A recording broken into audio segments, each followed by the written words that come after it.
आपने यह तो सुना होगा कि भारत के पहले राष्ट्रपति कौन थे, भारत के पहले प्रधानमंत्री कौन थे। क्या आपको यह पता है कि भारत के पहले न्याय और कानून मंत्री कौन थे? अगर आपको पता है तो बहुत अच्छी बात है, और अगर आपको नहीं पता है तो इसमें आपकी गलती नहीं है। जिसे पूरा विश्व मानता है उसे हमारे देश में पढ़ाई नहीं जाता, ये हमारे देश की विडंबना है। तो दोस्तों, आज इस वीडियो के माध्यम से मैं आपको बाबा साहब से जुड़ी कुछ रोचक बातों के बारे में बताऊंगा। तो बने रहिए मेरे साथ इस वीडियो के एंड तक। और आपको भी भारत रत्न डॉक्टर भीमराव अंबेडकर के जन्मदिन की बहुत बधाई। भारत के पहले न्याय और कानून मंत्री डॉक्टर भीमराव अंबेडकर थे, जिन्होंने 15 अगस्त 1947 को इस कार्यभार का दारोमदार अपने हाथ में लिया और 17 सितंबर 1951 को मंत्री पद से इस्तीफा दे दिया। भारत के पहले और आखिरी मंत्री हैं जिन्होंने कैबिनेट मंत्री पद से इस्तीफा दिया।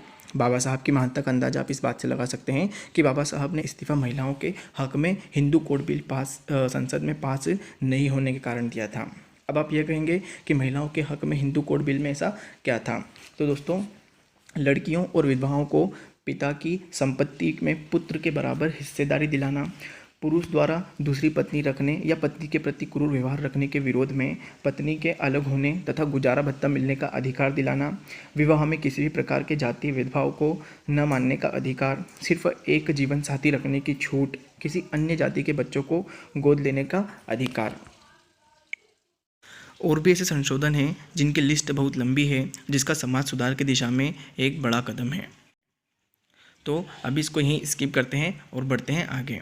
बाबा साहब का परिचय: जन्म 14 अप्रैल आज ही के दिन 14 अप्रैल 1891 में हुआ। इनका जन्म स्थान मऊ था। पिता रामजी सकपाल, माता का नाम भीमाबाई सकपाल। बाबा साहब का परिवार कबीरपंथी को मानने वाला मराठी मूल का था। अब बात करें हमारे राष्ट्रध्वज तिरंगे की, तो देश का पहला ध्वज 1904 में निवेदिता द्वारा तैयार किया गया था, जो स्वामी विवेकानंद की सिस्टर थी। उसके बाद इसमें निरंतर संशोधन होते रहे हैं और अंतिम संशोधन हुआ 1947 में आज़ादी के साथ, जिसमें अशोक चक्र को शामिल किया गया, जिसका श्रेय डॉक्टर भीमराव अंबेडकर को जाता है। संपूर्ण संशोधित करने के बाद भीमराव इसकी व्याख्या करते हुए कहते हैं कि तिरंगे के सबसे ऊपरी पट्टी केसरिया रंग की थी, जो शक्ति और साहस को दर्शाती है। बीच की हरी पट्टी का श्वेत रंग धर्म चक्र के साथ शांति और सत्य का प्रतीक है। निचली हरी पट्टी उर्वरता, वृद्धि और भूमि की पवित्रता को दर्शाती है। सफ़ेद पट्टी पर बने चक्र को धर्म चक्र कहते हैं। इस चक्र में 24 आरे या तीलियों का अर्थ है दिन रात के 24 घंटे, जो कि गतिशील है। इसका अर्थ है जीवन गतिशील है और रुकने का मतलब है मृत्यु। जानकर हैरानी होगी कि दुनिया में सबसे ज़्यादा प्रतिमाएं या स्टैचू बाबा साहब के ही बने हुए हैं। कोलंबिया विश्वविद्यालय ने विश्व के शीर्ष 100 विद्वानों की सूची बनाई थी, जिसमें पहला नाम डॉक्टर भीमराव अंबेडकर का था। यह सूची 2004 में बनकर तैयार हुई थी। ऑक्सफोर्ड यूनिवर्सिटी द्वारा बनाए गए the marks of the universe नामक जागतिक सर्वेक्षण के आधार पर 1000 वर्षों के शीर्ष 100 मानवतावादी विश्व मानवों की सूची में चौथा स्थान बाबा साहब का रहा है। अर्थशास्त्र में विदेश जाकर पीएचडी करने वाले पहले भारतीय डॉक्टर भीमराव अंबेडकर ही हैं। एकमात्र ऐसे भारतीय भी रहे हैं जिनकी प्रतिमा लंदन संग्रहालय में कार्ल मार्क्स के साथ लगी हुई है। मुंबई में स्थित राजगृह 50,000 से अधिक पुस्तकों का संग्रहालय है, जिसे विश्व का सबसे बड़ा निजी पुस्तकालय कहा जाता है। सोचिए कि आप ऐसे देश में रहते हैं जहां आपको पीने के पानी के लिए सत्याग्रह करना पड़े, तो क्या आप कल्पना कर सकते हैं कि उस देश में आपकी स्थिति क्या होगी? ऐसी ही स्थिति थी बाबा साहब की और उनके समाज के निचले तबके की। लेकिन बाबा साहब ने इन बंधनों को तोड़ते हुए पानी के लिए सत्याग्रह करा और विश्व के पहले सत्याग्रही बने जिन्होंने पीने के पानी के लिए सत्याग्रह किया। अब बात करें सत्याग्रह की, तो बाबा साहब के सानिध्य में 20 मार्च 1927 को महाराष्ट्र राज्य के राजगृह जिले के महाड़ स्थान पर दलितों को सार्वजनिक चौदार तालाब से पानी पीने और इस्तेमाल करने का अधिकार दिलाने के लिए किया गया एक प्रभावी सत्याग्रह था। इस दिन को भारत में सामाजिक सशक्तिकरण के रूप में मनाया जाता है। बाबा साहब द्वारा संसद में कई संशोधन और विधेयक पेश किए हुए हैं, जिसकी समाज सुधार में एक महत्वपूर्ण भूमिका है। यदि यह विधेयक सही समय और पूर्ण रूप से लागू होते तो आज देश में हम धार्मिक लड़ाइयाँ न लड़ते हुए देश के विकास में अपना योगदान दे रहे होते। दोस्तों, वैसे तो इन विधेयकों की लिस्ट बहुत लंबी है, जिसके बारे में एक ही वीडियो में बताना संभव नहीं है, लेकिन मैं आज आपको कुछ ऐसे विधेयकों के नाम बताऊंगा जो उस वक्त चर्चा में रहे थे। जैसे हिंदू कोड बिल, इसके बारे में मैं आपको प्रारंभ में बता चुका हूं, जिसका महिलाओं की स्थिति सुधारने में एक महत्वपूर्ण स्थान रहा है। मजदूरों के लिए वेतन बिल, पहले मजदूरों को फैक्ट्री में 12 से 14 घंटे कार्य कराया जाता था, जिसको घटाकर बाबा साहब ने 8 घंटे किया और उनके लिए अवकाश की व्यवस्था करी। रोजगार विनिमय सेवा नौकरी पेशे से जुड़े लोगों के कार्यकाल और वेतन निर्धारण तथा महिलाओं को विशेष अधिकार दिलाना, जैसे मां बनने पर अवकाश की व्यवस्था, वो भी बिना वेतन हानि के। जनप्रतिनिधि बिल, किसी के दबाव में या किसी के कहने से अपने अधिकारों के हनन के विरुद्ध अधिकार दिलाना। भविष्य निर्वाह निधि पीएफ यानी पेंशन स्कीम से जुड़ी व्यवस्था की नींव रखना। मंत्रियों का वेतन बिल, जिसमें मंत्रियों के वेतन निर्धारित करना तथा मंत्रियों की वार्षिक और सालाना आय स्रोतों का पता लगाना, जिससे भविष्य में भ्रष्टाचार होने की संभावना न रहे। खोती बिल सन 1863 में लॉर्ड कॉर्नवालिस में भू राजस्व वसूलने का कार्य व्यक्तिगत कर दिया तथा जिन व्यक्तियों को यह कार्य सौंपा गया वे जमींदार कहलाए। अब ये जमींदार किसानों से मनमाना लगान वसूल करने लगे। किसान वक्त पर कर्ज ना चुका पाते तो उनकी जमीन हड़प ली जाती। इस व्यवस्था को खोती व्यवस्था कहा गया। डॉक्टर भीमराव अंबेडकर किसानों के हक में बात करते हुए कहते हैं कि सबसे पहले इस खोती व्यवस्था को समाप्त करना चाहिए, जिसने किसानों का खून पी रखा है। डॉक्टर भीमराव अंबेडकर भारत के ऐसे पहले व्यक्ति हैं जिन्होंने किसानों के हक में कुछ प्रावधान प्रस्तुत किए। इन सब बातों से समझ में आता है कि बाबा साहब सत्ता और जनता के मध्य पारदर्शिता स्थापित करना चाहते हैं, तो विरोध होना तो लाजमी था। इसका अंदाज़ा आप इस बात से लगा सकते हैं कि उस वक्त जब महिलाओं को घर से बाहर निकलने की आज़ादी नहीं थी, उस वक्त सत्ता में बैठे लोगों ने महिलाओं को घर से बाहर निकालकर हिंदू कोड बिल के विरोध प्रदर्शन में खड़ा कर दिया, जबकि महिलाओं को यही नहीं पता था कि हिंदू कोड बिल है क्या। लेकिन उससे भी बड़ी विडंबना की बात तो यह है कि जिन महिलाओं को बाबा साहब ने पुरुषों की बराबरी में आने के लिए अधिकार दिए, आज वही महिलाएं जातिगत और धार्मिक प्रकांडों में फंसी हुई हैं। बाबा साहब तो कहते थे कि मैं किसी भी समाज की प्रगति इस आधार पर मापता हूँ कि उस समाज में महिलाओं ने किस सीमा तक प्रगति करी है।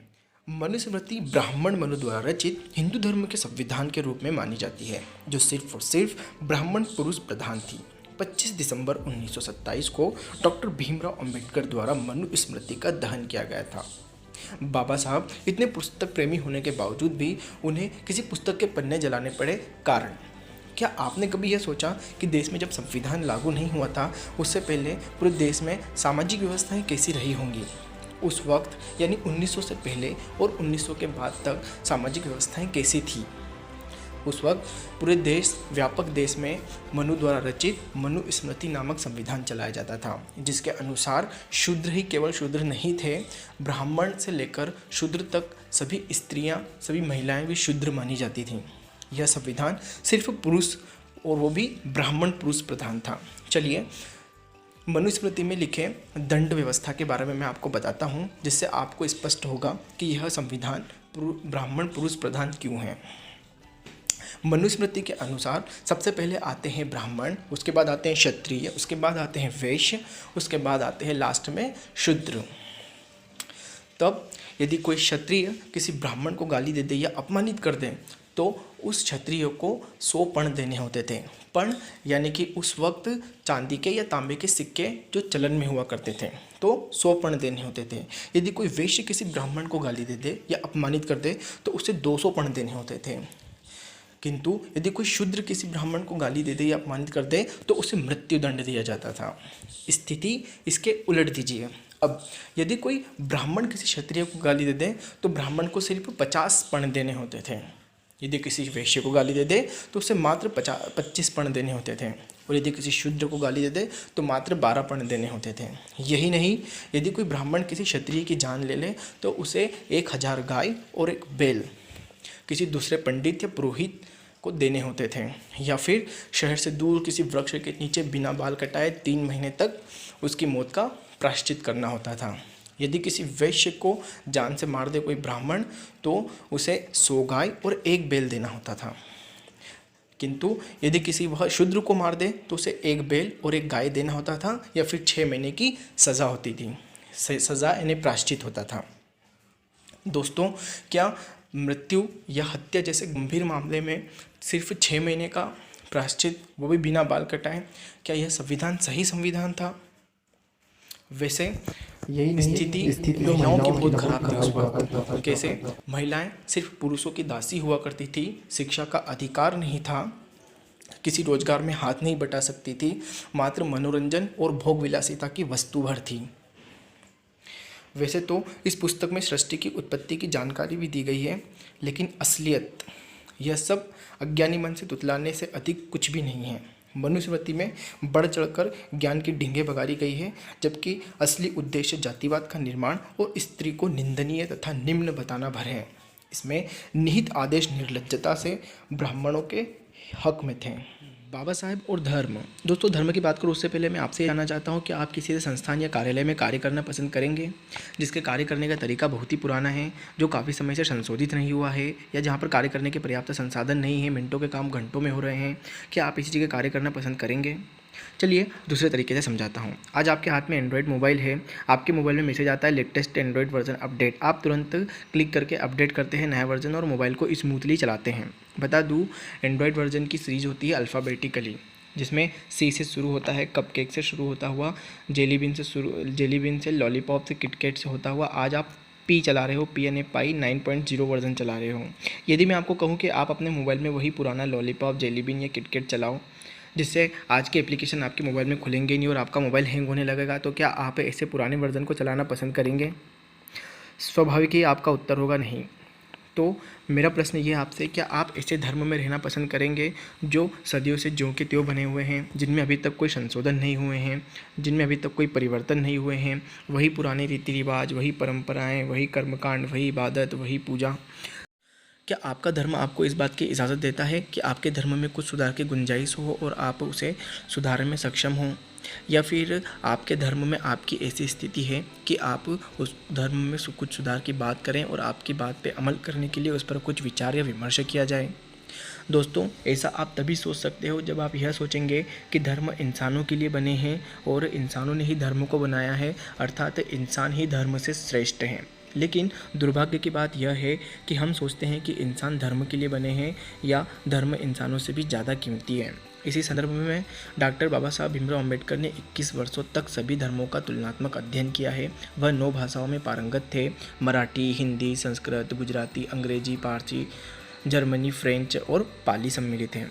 बाबा साहब ने लाखों अनुयायियों के साथ बौद्ध धर्म अपनाया। जब धर्म परिवर्तन की बाबा साहब ने घोषणा की, तब निजाम से लेकर कई ईसाई मिशनरियों ने करोड़ों रुपए का प्रलोभन देकर अपने धर्म में आने की प्रार्थना की, लेकिन बाबा साहब ने उनका प्रस्ताव ठुकरा दिया, क्योंकि बाबा साहब बताते हैं कि ईसाई धर्म के संस्थापक ईसा मसीह खुद को ईश्वर का बेटा घोषित करते हैं और अनुयायियों से कहते हैं कि जो लोग ईश्वर के दरबार में प्रवेश करना चाहते हैं या अनुयायी बनना चाहते हैं, उन्हें ईसा मसीह को ही ईश्वर का बेटा मानना होगा। इस्लाम के संस्थापक मोहम्मद खुद को खुदा का पैगंबर या संदेशवाहक घोषित करते हुए घोषणा करते हैं कि मुक्ति चाहने वालों को न केवल उन्हें खुदा का पैगंबर मानना होगा, बल्कि यह भी स्वीकार करना होगा कि वही अंतिम पैगंबर हैं। हिंदू धर्म के बारे में वे कहते हैं कि इसके अवतारी पुरुष ने तो ईसा मसीह और मोहम्मद से भी आगे बढ़कर खुद को ईश्वर का अवतार यानी परमपिता परमेश्वर घोषित किया है। दोस्तों, इन तीनों ही बातों के दो पहलू हैं। पहला यह कि इतना समय बीत गया है, कोई ईश्वर, कोई अल्लाह या कोई भगवान अभी तक क्यों नहीं आया, किसी को अपना बेटा क्यों नहीं बनाया, किसी को अपना पैगंबर क्यों नहीं दिया, किसी को अपना अवतार क्यों नहीं चुना। दूसरा पहलू यह है कि क्या ईश्वर, अल्लाह या भगवान सिर्फ इन तीनों की ही बातें मानते हैं। दोस्तों, आपको भी पता है कि संसार का नियम है परिवर्तन। यह विषय बहुत ही विचारणीय है, आप सोचना जरूर। अब आप यह कहेंगे कि बाबा साहब ने बौद्ध धर्म ही क्यों अपनाया, तो बाबा साहब बताते हैं कि बुद्ध ने कभी भी खुद को भगवान नहीं कहा है। वह एक साधारण इंसान हुए हैं, साधारण इंसान के रूप में जन्म लिया है और साधारण इंसान का जीवन जिया है। वे किसी भी अलौकिक शक्ति या चमत्कार का दावा नहीं करते हैं। यहाँ तक कि बुद्ध यह भी कहते हैं कि मेरी किसी भी लिखी हुई या बोली हुई बात पर आप विश्वास मत करना। यदि मेरी बोली हुई या लिखी हुई बात पर कुछ सुधार की गुंजाइश हो तो आप उसमें संशोधन भी कर सकते हैं। क्या आपका धर्म आपको इस बात की इजाज़त देता है? यदि ऐसा होता तो आज इंसानियत सबसे बड़ा धर्म होती। अब चलते हैं बाबा साहब का प्रोफेशन या पेशा। आपने यह तो सुना होगा कि यदि कोई अर्थशास्त्री है तो वह अर्थशास्त्री है, यदि कोई राजनीतिज्ञ है तो वह राजनीतिज्ञ है। इसी में अपना पूरा जीवन निकाल लेता है या जीवन भर की आजीविका इसी से चला लेता है। लेकिन इस वक्त आपकी स्क्रीन पर जो प्रोफेशन लिखे हुए हैं, बाबा साहब इनमें से किसी एक प्रोफेशन में नहीं बल्कि सभी क्षेत्र में कार्य करने में सक्षम थे। ऐसी अद्भुत प्रतिभा के धनी बाबा साहब ने सदैव अपना दृष्टिकोण दूरदर्शी और जनता के हित में रखा है।